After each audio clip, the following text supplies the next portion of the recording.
ये माया है ही इतनी बलवती महाराज कि बड़े से बड़े ज्ञानी को भी अपने अहंकार का ज्ञान नहीं हो पाता और वो भ्रम में रहता है कि वो ज्ञानी है। दुख और सुख जीवन की ऐसी कड़ी हैं जो कि जिंदा मनुष्यों के साथ हमेशा ही रहेगी। लेकिन एक सार है कि ना तो कोई सुख निरंतर रहता है और ना जीवन में कोई दुख निरंतर रहता है। सुख तो निरंतर रहेगा ही नहीं, अगले क्षण में दुख भी आने के लिए तत्पर है जीवन में। तो हर जिंदा व्यक्ति के साथ दुख और सुख की अनुभूति रहेगी रहेगी, उसमें भी सुख की कम और दुख की जीवन में अधिक रहेगी, पीड़ा अधिक रहेगी। जब तक कि हम शरणागत नहीं हैं तब तक ये आनंद तत्वों का बोध हमको हो नहीं पाता। लेकिन एक बहुत बड़ा सूत्र वेद व्यास जी ने पुराणों में हमको दिया है, जो कि बृहस्पति देवगुरु बृहस्पति का उपदेश हमको बताया है। ये उपदेश कहता है कि जब भी जीवन में दुख की कड़ी आए या सुख की कड़ी आए तो उसे निपटने के लिए, उसको पार करने के लिए क्या सूक्ष्म और अति महत्वपूर्ण सूत्र दिया है महाराज। इसके लिए वेद व्यास जी को हमें कोटि कोटि नमन करना चाहिए। जब भी जीवन में ये लगे कि ऐसा अत्यंत दुख की घड़ी आ चुकी है जिससे कि पार लगना मुश्किल है, अब जीवन समाप्त है, जमीन में लेटने को मन करेगा, उठने को मन नहीं करेगा, आप ऐसे विचलित हो जाएंगे हम जीवन में कि अब जीवन में अंधकार है, कोई रोशनी नहीं है। लेकिन उसी क्षण अगर हम इस सूत्र पे काम करेंगे तो अवश्य ही उस दुख की घड़ी से भी बाहर आ सकते हैं। मूल रूप में, बीज रूप में वो दुख, वो पीड़ा रहेगी, लेकिन आपको संसार में विचरण करने के लिए उसमें हिम्मत जुट जाएगी। इतना दावा तो मैं भी इस अनुभव से कर ही सकता हूँ। जब भी जीवन में अति घोर अंधकार आ जाए और अति दुख आ जाए तो अपने आसपास के कुछ ऐसे लोगों को हम देखें जो कि दुखी हैं। जिस घर में आप जैसा ही कोई दुख हो तो आप पाएंगे कि उन 10 लोगों में से आपका जो दुख है, हमारा जो दुख है, वो तो शायद 10वें 9वें या 8वें नंबर पे है।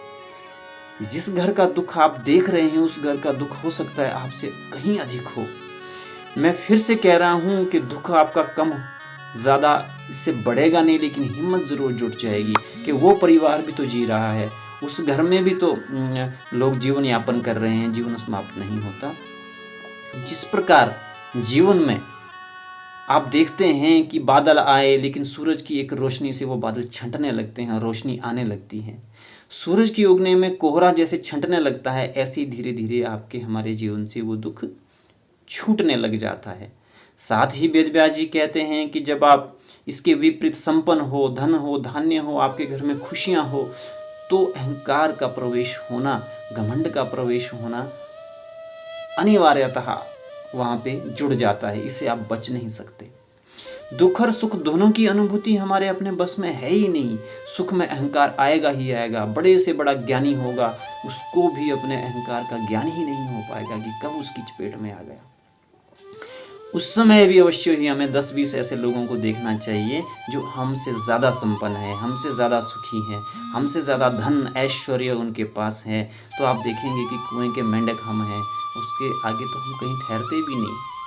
आपकी गाड़ी, आपकी बंगला, आपका ऐश्वर्य, आपका धन उसके आगे तो बड़ा तुच्छ सा है। वो तो आपसे 1000 या 1 लाख गुना ज़्यादा रईस हैं, ज़्यादा अमीर हैं, ज़्यादा धनवान हैं। तो आपको शायद अपने जीवन पे, अपने ऐश्वर्य पे हमको घमंड नहीं होगा, अहंकार नहीं आएगा। और दुख की घड़ी में यदि हम ऐसे दुखी लोगों को देख लेंगे जिनका दुख आपसे सचमुच कई गुना ज़्यादा है, तो आपको अपने दुख को सहन करने की ताकत आएगी, हिम्मत आएगी। ऐसा शास्त्रों के अनुसार पाया गया है, देखा गया है। हम भी इसे जीवन में आजमा सकते हैं, इसकी कल्पना हम कर सकते हैं। पुराण में वेद व्यास जी कहते हैं, दुख दे सुख दे वापी तत्र तऊ न विचिंतित। इसलिए दुख और सुख दोनों की कल्पना हमें निरंतर नहीं करते रहना चाहिए, बल्कि संसारिक कार्यों में वापिस आकर उस दुख और सुख के भाव से हमें बाहर आना चाहिए। आगे वेद व्यास जी कह रहे हैं, दुखे दुखादिका पश्येत सुखे पश्येत सुखादिकम। जब हमें दुख हो तो हमें अपने से अधिक दुखी व्यक्तियों को देखना चाहिए, और जब हम सुखी हो तो हमें अपने से अधिक सुखी व्यक्ति को देखना चाहिए। निश्चित रूप से हमें सुख में देखे गए व्यक्ति को देखकर अहंकार नहीं होगा, और दुख में देखे गए अन्य लोगों को देखकर हमें दुख को सहने की क्षमता आएगी। इसी के साथ मैं आपसे आज्ञा चाहता हूँ। आप सबके भीतर विराजमान आत्मा परमात्मा को मैं नमन प्रणाम करता हूँ। आप सबसे